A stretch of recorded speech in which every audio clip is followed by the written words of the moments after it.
Harper Audio presents Voyagers of the Titanic. Passengers, sailors, shipbuilders, aristocrats, and the worlds they came from. By Richard Davenport-Hines. Read by Robin Sachs.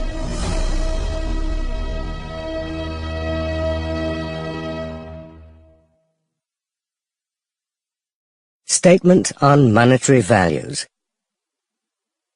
The calculation of 2012 values for 1912 dollar or sterling figures is neither a simple nor precise business. Many historical writers convert values too confidently or provide figures with a bogus exactitude. Calculations based on the Consumer Price Index give a rough idea of the cost of commodities. Calculations based on gross domestic product per capita give a general idea of the comparable values of personal incomes. On this basis, $1 in 1912 is the equivalent of about $24 in 2012, calculated according to the Consumer Price Index, and $121 calculated by GDP per capita. £1 in 1912 is the equivalent of about £73 in 2012, calculated according to the Consumer Price Index, and £441 according to GDP per capita. The 2012 value in US dollars of £1 of 1912 can be approximated in the region of $105 to $112. Some previous writers have been prone to vagaries on Titanic values. Margaret Brown paid just under £28 for her first-class ticket. This was the equivalent of about $140 in 1912.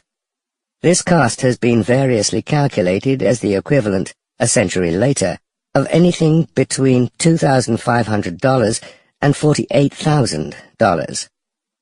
I put the value of £28 in 1912 as about $3,000 in 2012.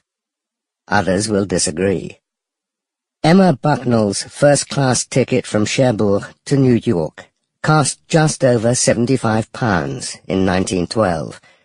This is best reckoned as the equivalent of about $8,000 in 2012.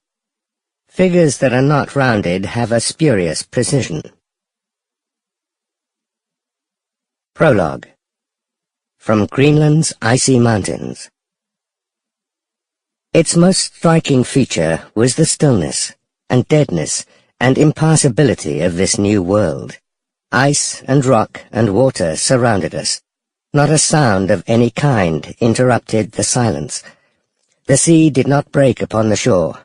No bird or any living thing was visible. The midnight sun, by this time muffled in a transparent mist, shed an awful, mysterious luster on glacier and mountain. No atom of vegetation gave token of the earth's vitality. A universal numbness and dumbness seemed to pervade the solitude. Marquis of Dufferin and Ava. Letters from High Latitudes. There were no witnesses. It didn't look like a moment from history. A great block of ice broke off the end of a glacier and crashed down into a fjord with a rumbling roar. Probably it was the Jakobshavn Glacier, the source of most of the world's largest icebergs. 100 years ago, Jakobshavn was the fastest-moving glacier in the world, pushing down from the ice cap at the rate of 65 feet a day until it reached the west coast of Greenland. About 10% of all Greenland icebergs have split or calved from the end of Jakobshavn.